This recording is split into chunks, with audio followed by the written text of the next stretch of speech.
सवाल है लो क्या है। जवाब है लो एक है। सवाल है हम यहाँ क्यों इकट्ठा हुए हैं। जवाब है हम यहाँ हमारे अनंत रचयिता का ध्यान एवं उनसे प्रार्थना करने के लिए इकट्ठा हुए हैं।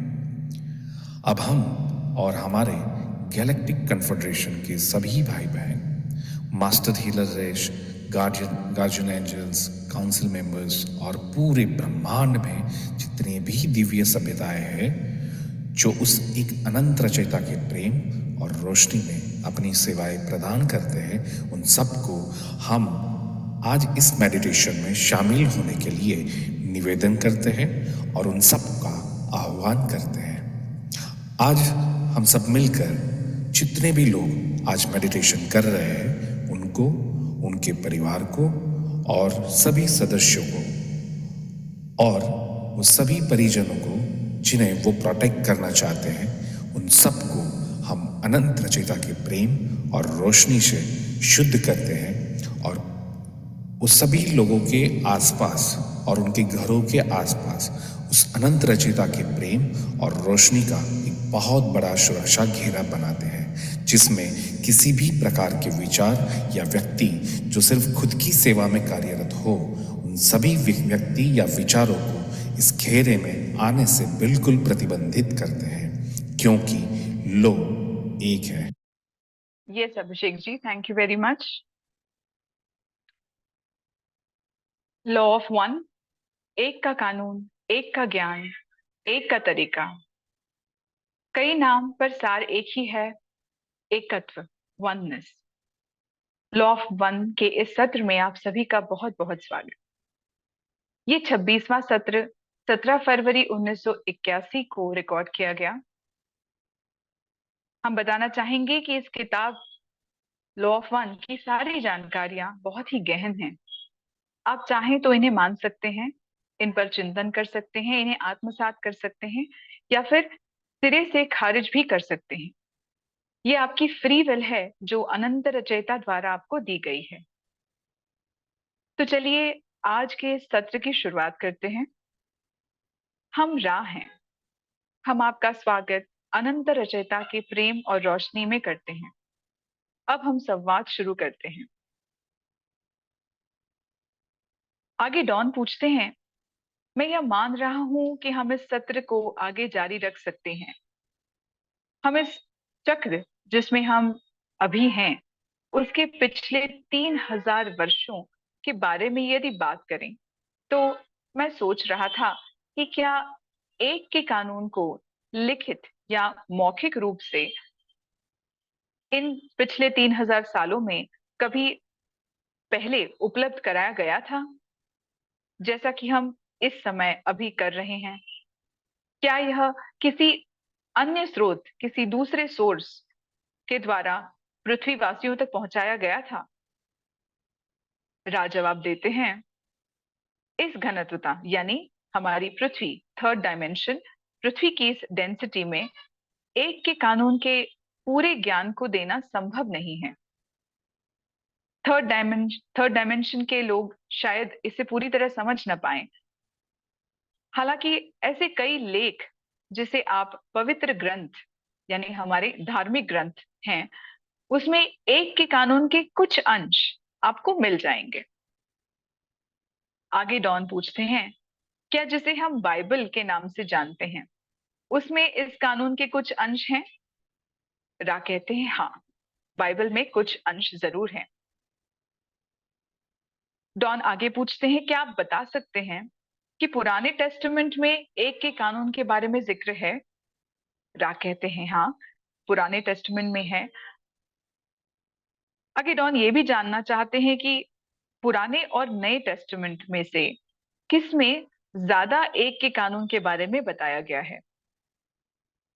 तब राज जवाब देते हैं कि यदि हम दोनों संस्करण, पुराने और नए टेस्टामेंट की तुलना करें तो जिसके बारे में आप पूछ रहे हैं उनमें एक के कानून का अंश लगभग बराबर है, यानी पुराने और नए टेस्टामेंट में लगभग बराबर ही एक के कानून का अंश है। हालांकि तथाकथित पुराने टेस्टामेंट में बड़ी मात्रा में नकारात्मक रूप से प्रभावित जानकारियां हैं। यहाँ पर मुझे लगता है ये कहना चाहते हैं कि पुराने टेस्टामेंट में ओरियन समूह ने इसे अफेक्ट किया है। शायद इसीलिए एक नकारात्मक भाव पुराने टेस्टामेंट में पाया जाता है। आगे डॉन पूछते हैं कि क्या आप बता सकते हैं कि ओरियन समूह ने दोनों पुराने और नए टेस्टामेंट को कितना प्रतिशत प्रभावित किया है? तब रा कहते हैं कि हम चाहेंगे कि यह उन लोगों की समझदारी या विवेक पर छोड़ छोड़ दिया जाए जो एक के कानून की तलाश कर रहे हैं। हम निर्णय सुनाने के लिए नहीं बोल रहे हैं, वह हमारा काम नहीं है। इस तरह के बयानों को उन लोगों से समझना चाहिए जो इस पुस्तक को निर्णय के रूप में पढ़ सकते हैं, यानी आलोचनात्मक, जजमेंटल हो सकते हैं। हम केवल यह सुझाव दे सकते हैं कि आप इन पुस्तकों को सावधानी पूर्वक पढ़ें तथा इसका सार खुद ही समझें। आपको स्वयं इसकी समझदारी स्पष्ट हो जाएगी, यानी कि आप खुद ही समझ पाएंगे। आगे डॉन पूछते हैं कि क्या रा ने इस शताब्दी में, यानी पिछले 80 वर्षों में, हमारे किसी भी लोगों के साथ संपर्क किया है? यानी रा का पिछले 80 वर्षों में पृथ्वीवासियों से कोई भी संपर्क हुआ है? रा कहते हैं नहीं, हमने कोई संपर्क नहीं किया है। आगे डॉन जानना चाहते हैं कि क्या हमारे लोगों में से किसी भी इकाई या किसी समूह का संपर्क पिछले 80 वर्षों के भीतर किसी अन्य स्रोत द्वारा एक के कानून से हुआ है, यानी कि किसी अन्य स्रोत से एक के कानून का ज्ञान मिला है, यानी पृथ्वीवासियों को किसी अन्य सोर्स के द्वारा एक का कानून का ज्ञान मिला है? तब रा कहते हैं कि एक के तरीकों को शायद ही फैलाया गया हो।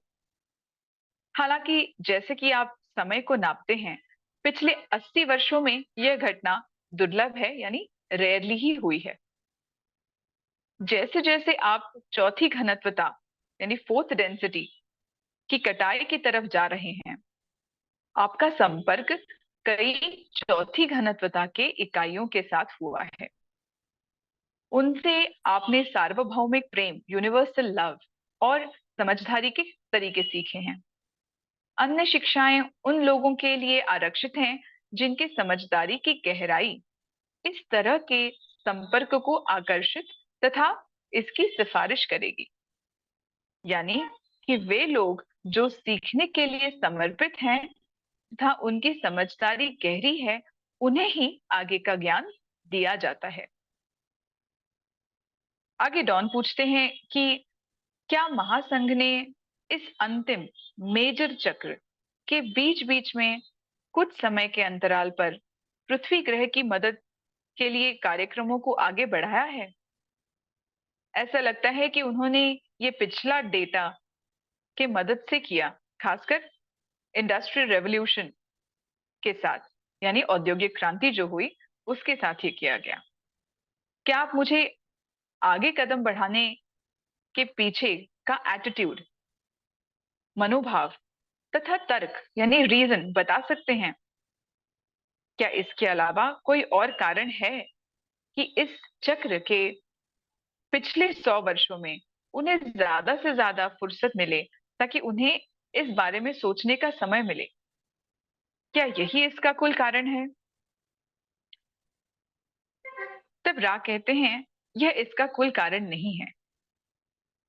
लगभग 200 वर्ष पूर्व काफी मात्रा में ऐसे इकाइयों को भेजा गया जो कि वरिष्ठ, सीनियोरिटी होने के नाते सीखने सिखाने के लिए उन्होंने अवतार लिया था, और वह उन लोगों को भी सीखने सिखाने आए थे जो कि इस प्रक्रिया के बारे में कम जागरूक थे। यहाँ मुझे लगता है उन लोगों की बात हो रही है कि जो संत या धर्म गुरु पिछले 200 वर्षों में पृथ्वी पर जिन्होंने अवतार लिया। हमने ऐसे कई गुरुओं के बारे में हमने पढ़ा है, चाहे वो स्वामी विवेकानंद हो, रमन्ना अरुणाचला हो, असंख्य गुरु हैं जिन्होंने पृथ्वी पर जन्म लिया और लोगों के उद्धार के लिए कार्य किया।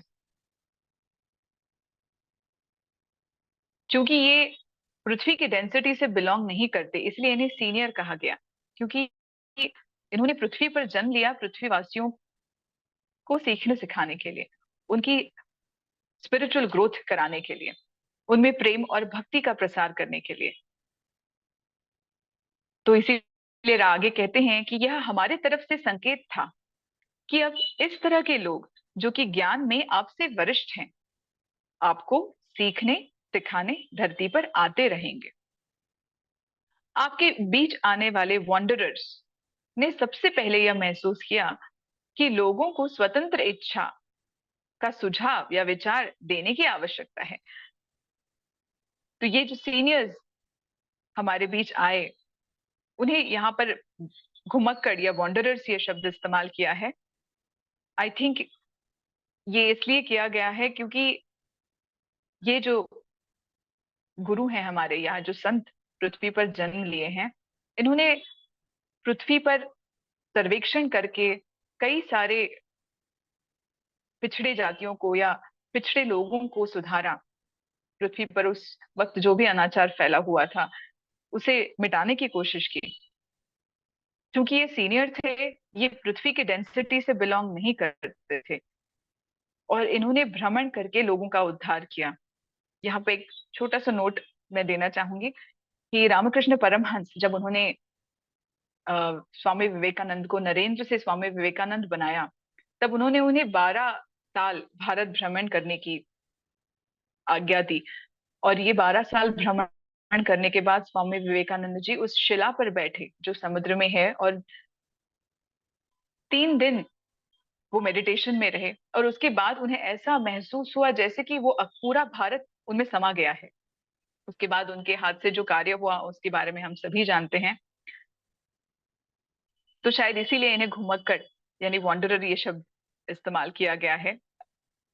मैं अपनी सोच समझ के हिसाब से आपको बताना चाह रही हूँ। दूसरा एक उदाहरण, मेरी अपनी जो गुरु माँ है, उन्हें भी 12 वर्ष कीर्तन सेवा करने की आज्ञा दी थी उनके गुरु ने, जो कि उन्होंने बहुत ही यंग एज में शुरू किया, जब वो 20 साल के थे। ये करीब करीब 40-50 साल पुरानी बात है। अ, तब एक लेडी, 20 साल की एक यंग लेडी का 12 साल भ्रमण करके कीर्तन सेवा करना एक बहुत ही अजीब या फिर बहुत ही रिस्की बात थी। लेकिन गुरु हमेशा उनके साथ थे और उन्होंने वो सेवा उनसे करवाई। तो इन्हें घुमक्कड़ कहा गया है, और ये भी कहा गया है कि ये जो घुमक्कड़ हैं, ये जो वॉन्डरर्स हैं, इन्होंने लोगों को सबसे पहले स्वतंत्र इच्छा का सुझाव या विचार दिया, ताकि लोग जो धार्मिक बंधन थे उनके परे जाकर सोचें, जो उन पर जिम्मेदारियां हैं, या जो एक भव बंधन होता है कि हमें अपने कुटुंब के लिए ये करना है या हमें वो करना है या हमें यही चीज फॉलो करनी है, वही चीज फॉलो करनी है, इसके परे जाकर उन्हें अपने उद्धार के बारे में सोचे, ये विचार उनमें इन वॉन्डरर्स ने सबसे पहले इंट्रोड्यूस किया। आगे रा कहते हैं कि आगे आने वाले घुमक्कड़ों के लिए यह शर्त थी कि विशिष्ट तरह की जानकारियों को दिया जाए। ये जानकारियां, या फिर इन्हें हम सुविचार भी कह सकते हैं, कि ये सुविचार पहले देना जरूरी है, क्योंकि विचार को क्रिया से पहले होना चाहिए। यानी विचार अगर पहले हो तभी हम उस पर एक्शन ले सकते हैं, उसको क्रिया में बदल सकते हैं। आगे डॉन कहते हैं कि मैं सोच रहा हूं कि क्या अब्राहम लिंकन संभवतः एक घुमक्कड़ हो सकते थे। तब राग कहते हैं नहीं, ये गलत है। वो एक सामान्य व्यक्ति थे जो इस धरती के थे। उन्होंने स्वेच्छा से अपने शरीर को छोड़कर जाना चुना, तथा किसी दूसरी इकाई को उसके शरीर में स्थायी रूप से उपयोग करने की अनुमति दी थी। घुमक्कड़ों के संदर्भ में यह एक बहुत ही दुर्लभ घटना थी। यदि आप वॉन्डरर्स या घुमक्कड़ों के अवतार के बारे में बेहतर तरीके से जानना चाहते हैं, तो थॉमस और बेंजामिन के बारे में जान सकते हैं। अब थॉमस और बेंजामिन कौन है, क्या है, इनके बारे में डॉन जानना चाहते हैं, तो डॉन पूछते हैं कि क्या आप थॉमस एडिसन और बेंजामिन फ्रैंकलिन के बारे में बात कर रहे हैं? रा कहते हैं नहीं, हम थॉमस जेफरसन के बारे में बात कर रहे हैं। हालांकि बेंजामिन फ्रैंकलिन के मामले में आप सही हैं। हाँ, हम बेंजामिन फ्रैंकलिन के बारे में भी बात कर रहे हैं। तब डॉन कहते हैं कि क्या आप मुझे बता सकते हैं कि अब्राहम लिंकन के शरीर का उपयोग करने वाला जो समूह था वो किस घनत्वता से और कहां से आई थी? रा कहते हैं कि वो चौथी घनत्वता से आए थे। तब डॉन पूछते हैं कि मैं मान रहा हूं कि वह सकारात्मक थी। तब रा जवाब देते हैं हाँ, वो बिल्कुल ही पॉजिटिव वाइब्रेशन से आ रहे थे और पॉजिटिव वाइब्रेशन थ्रू ही काम कर रहे थे। आगे डॉन पूछते हैं क्या उनकी हत्या किसी भी तरह से ओरियन समूह या किसी और नकारात्मक शक्ति से प्रभावित थी? तब रा जवाब देते हैं हाँ, ये सही है। आगे डॉन पूछते हैं कि पिछले करीब 30 से 40 वर्षों में पृथ्वीवासियों ने यूएफओज जैसी कई घटनाएं महसूस की। कई लोगों ने इन्हें विटनेस किया है। तो अनआइडेंटिफाइड फ्लाइंग ऑब्जेक्ट्स एक बहुत ही रहस्यमयी घटना है पृथ्वीवासियों के लिए। तो इसका असली कारण क्या था? मैं जानता हूं कि यूएफओ हमारे इतिहास में होती रही है, परंतु इसका असली कारण क्या है कि पिछले 40 वर्षों में ये घटनाओं की संख्या बढ़ गई है? तब राग कहते हैं कि महासंघ के स्रोतों ने जो जानकारियां एल्बर्ट आइंस्टाइन को दी थी उसका दुरुपयोग हो रहा था और विनाश के उपकरण बनने शुरू हो गए थे। उदाहरण के तौर पर मैनहट्टन प्रोजेक्ट और उसके परिणाम। एक और वंडरर थे जिनका नाम था निकोला टेस्ला। उनके द्वारा जो जानकारियां दी गई थी उसका भी संभावित विनाश के लिए उपयोग किया जा रहा था। उदाहरण आपका तथाकथित फिलाडेल्फिया प्रयोग था। इस प्रकार हमें यह मजबूत आवश्यकता महसूस हुई कि हम जो महासंघ से हैं अपने विचार रूपों को शामिल करके इन विकृतियों को संतुलित करने में किसी भी प्रकार से अपनी सेवा दे सके तथा पृथ्वी ग्रह की सहायता कर सके। और इसीलिए अनआइडेंटिफाइड फ्लाइंग ऑब्जेक्ट्स को भेजा गया। यूफोस द्वारा महासंघ से पृथ्वी के लिए मदद भेजी गई और ये घटनाएं पिछले 40 वर्षों में ज्यादा बढ़ी। ताकि डॉन पूछते हैं फिर आपने क्या किया? मैं मान रहा हूं कि यूएफओ की घटना द्वारा आपने रहस्य पैदा किया और फिर टेलीपैथी द्वारा कई सारे संदेश भेजे जो कि निश्चित तौर पर एक के कानून के तहत या तो स्वीकार कर लिए जाते हैं या फिर अस्वीकार हो जाते हैं। इस तरह यहाँ के लोग गंभीरता से सोचने लगते हैं कि जो भी वे कर रहे हैं उसका परिणाम क्या हो सकता है, क्या यह सही है? रा कहते हैं आंशिक रूप से ये सही है। ऐसी अन्य सेवाएं हैं जो हम कर सकते हैं। सबसे पहले आत्माओं का एकीकरण, इंटीग्रेशन। यदि आप अपने स्थान अथवा समय निरंतरता में परमाणु हथियारों का उपयोग करते हैं, यह महासंघ पहले भी कर चुकी है। आगे डॉन पूछते हैं मैं पूरी तरह समझ नहीं पाया कि आपके कहने का क्या मतलब है, क्या आप इसे थोड़ा समझा सकते हैं?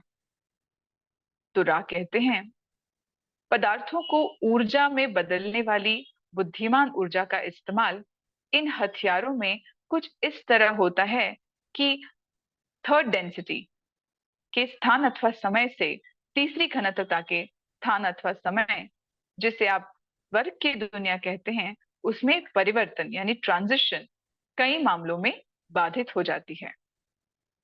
इसलिए हम खुद को उन लोगों के रूप में पेश करते हैं जो स्थान अथवा समय से समय अथवा स्थान के परिवर्तन के दौरान आत्मा के एकीकरण को जारी रखती है। अब डॉन आगे कहते हैं कि जो भी आपने अभी समझाया, आप इसका एक उदाहरण मुझे दे सकते हैं, जैसे हिरोशिमा और नागासाकी के बारे में, कि ये कैसे किया जाता है?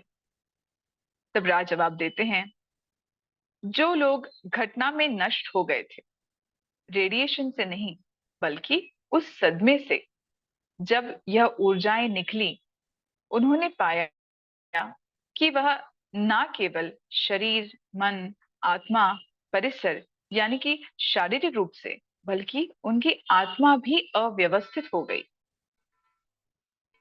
जिसे हम मन, शरीर, आत्मा, परिसर के रूप में समझते हैं, वो पूरी तरह से व्यवस्थित हो गया था।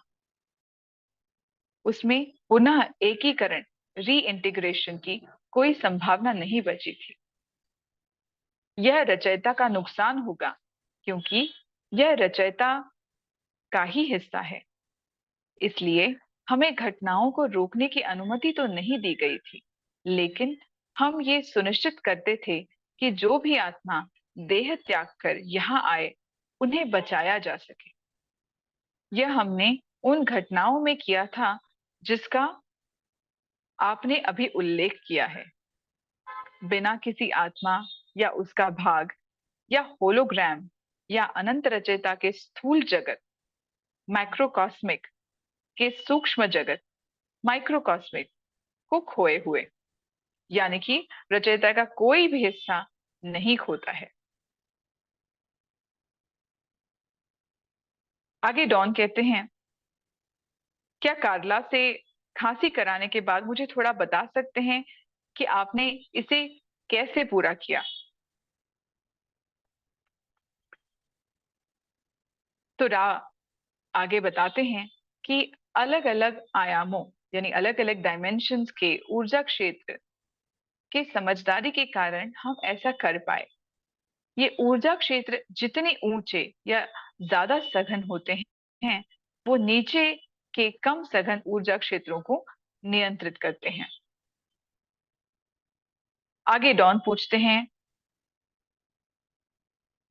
कि सामान्य तौर पर आप कह रहे हैं कि आप धरती पर और उसकी आबादी पर परमाणु युद्ध तथा युद्ध के कारण होने वाली मौतों को होने देते हैं, पर आप ऐसी स्थिति बनाने में सक्षम हैं जहां यह मौतें ज्यादा दर्दनाक ना हो, या फिर मैं यह कहूं कि स्वर्ग या एस्ट्रल वर्ल्ड में प्रवेश करने के लिए वह इकाई चाहे गोली से मरे या फिर बुढ़ापे से, आप इनमें हस्तक्षेप नहीं करते। क्या यह सही है? तो रा कहते हैं यह गलत है। यह तो और भी दर्दनाक होगा। हालांकि वह इकाई एक इकाई बनी रहेगी।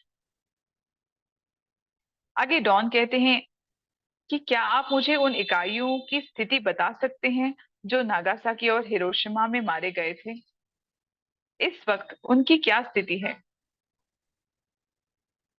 तब राज जवाब देते हैं, इस ट्रोमा के कारण अभी तक पूरी तरह से उनका इलाज शुरू नहीं हो पाया है। उनकी जितनी हो सके मदद की जा रही है। तो डॉन आगे पूछते हैं, जब इन इकाइयों का इलाज पूरा हो जाता है, तो क्या परमाणु बम के कारण होने वाले मृत्यु का अनुभव किसी भी तरह से उनके चौथी घनत्व में जाने के लिए बाधा बनेगी? तब रा पूछते हैं, परमाणु विनाश जैसे कार्य का असर पूरे ग्रह पर पड़ता है। दोनों ही स्तरों पर कोई अंतर नहीं होता और ग्रह कोई भी इलाज की जरूरत और ग्रह को कोई भी इलाज की जरूरत होती है। आगे डॉन पूछते हैं, मैं विशेष रूप से यह सोच रहा था कि यदि कोई इकाई उस वक्त हिरोशिमा नागासाकी में था तथा चक्र के अंत तक वह कटाई के योग्य हो जाता है, तो क्या परमाणु बम से हुई मौत शायद ऐसा सदमा पैदा करे कि वो इस चक्र के अंत में कटाई के योग्य ना बन सके? यही मैं पूछना चाह रहा था। तब रा कहते हैं कि यह गलत है। एक बार जब इलाज हो जाता है, तो कटाई बिना किसी बाधा के आगे बढ़ सकती है। तो कटाई बिना किसी बाधा के आगे बढ़ सकती है, यानी जो व्यक्ति चाहे वो किसी भी ट्रॉमा से गुजरे, चाहे वो परमाणु बम हो या कोई वॉर हो। हम कई बार पोस्ट वॉर सिंड्रोम के बारे में सुनते हैं जो सोल्जर्स में देखा गया है। तो हर वो आत्मा अंदर से झकझोर कर रह जाती है जो इस तरह का कोई डिस्ट्रक्शन देखती है या उस डिस्ट्रक्शन से खुद गुजरती है। तो उसकी जो सोल है उसे हील होना बहुत जरूरी होता है, उसे उस सदमे से निकलना बहुत जरूरी होता है। रा उन्हें इस सदमे से निकलने में मदद करते हैं। हिरोशिमा और नागासाकी जो अभी रा और डॉन में डिस्कशन हुआ, उसमें भी जो मौतें हुई, लोग जिस भयानक परिस्थिति से गुजरे, उन्हें हील होने में रा और पूरा यूनिवर्स या महासंघ मदद करते हैं। और मदद से वो सोल्स हील हो जाती हैं, और अगर वो अपनी स्पिरिचुअल ग्रोथ आगे कर पाते हैं तो चौथी कटाई के लिए वो खुद क्वालिफाई बड़ी आसानी से कर जाते हैं। तो आगे रा कहते हैं कि हालांकि इस क्रिया के कारण पूरे ग्रह का इलाज होगा, इसमें यह अंतर नहीं किया जाएगा कि कौन पीड़ित है या कौन हमलावर है। ऐसा ग्रह को हुई क्षति के कारण होता है।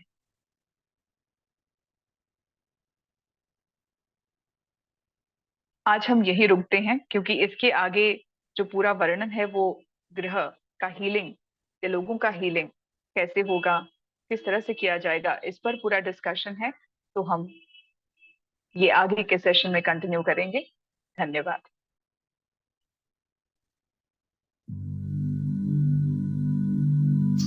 मैं अपना एनर्जी फील्ड सुरक्षित कर रहा हूं। मैं अपना ऑरा लॉक कर रहा हूं। मेरे शरीर, दिमाग, आत्मा और मेरा पूरा एनर्जी फील्ड अनंत रचयिता के असीम दिव्य प्रेम और रोशनी में हमेशा के लिए सुरक्षित है। अनंत रचयिता के असीम प्रेम और अनंत रोशनी से बना हुआ मजबूत सुनहरा कवच, जिसमें अनंत ब्रह्मांडों की शक्तियां समाहित है, ऐसा कवच मैंने धारण कर लिया है। ये सुनहरे सुरक्षा कवच के माध्यम से मेरे घर के तमाम सदस्य और मेरा घर संपूर्ण रूप से सुरक्षित है। जो अनंत रचयिता के प्रेम और प्रकाश में अपनी सेवाएं प्रदान करते हैं, ऐसे ब्रह्मांड की सभी दिव्य सभ्यताओं और मेरे सभी शुभ चिंतक जो मेरे लिए दिव्य प्रेम और शुद्ध पवित्र मन से जो मुझे आशीर्वाद देना चाहते हैं, वो तमाम दिव्य पवित्र चेतनाओं को मैं परमिशन देता हूँ कि जो मेरे साथ दिव्य रूप से कनेक्ट हो सके। बाकी तमाम प्रकार के वस्तु, विचार, व्यक्ति जो खुद की सेवा में ही कार्यरत हो, ऐसे अपवित्र भावनाओं से मेरे एनर्जी फील्ड में आना चाहे, उन तमाम एंटिटी या विचारों के उन रूपों को मैं प्रतिबंधित करता हूँ, क्योंकि ये मेरी फ्री विल है और यही अनंत रचयिता के एक का कानून है।